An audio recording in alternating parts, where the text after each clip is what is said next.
સુરત શહેરના ડિંડોલી વિસ્તારમાં અલગ અલગ મંદિરોમાં દાન પેટીની ચોરીના બનાવોને લઈને ડિંડોલી પોલીસે મોટી સફળતા મેળવી છે। પોલીસે ચોરીના ગુનાઓનો ભેદ ઉકેલી આરોપીઓને મુદ્દામાલ સાથે ઝડપી પાડી તેમની સામે કાયદેસરની કાર્યવાહી હાથ ધરી છે।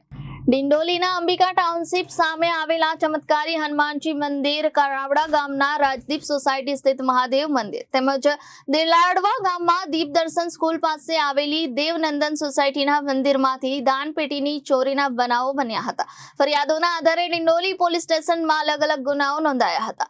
આ બનાવોને ગંભીરતાથી લઈ સુરત શહેરના in charge police commissioner Wabang Jamir, અધિક પોલીસ કમિશનર મહેન્દ્ર બગરિયા, નાયબ પોલીસ કમિશનર રાજેશ પરમાર અને મદદનીશ પોલીસ કમિશનર એનપી ગોહિલના માર્ગદર્શન હેઠળ ડિંડોલી પોલીસ સ્ટેશનના પોલીસ ઇન્સ્પેક્ટર પીએલ વાઘેલા અને જેએમ ખાંટની દેખરેખમાં સર્વેલન્સ સ્ક્વોડે તપાસ શરૂ કરી હતી। આ તપાસ દરમિયાન પોલીસને મહત્વપૂર્ણ બાતમી અને ટેકનિકલ પુરાવા મળતા આરોપીઓ સુધી પહોંચવામાં સફળતા મળી હતી।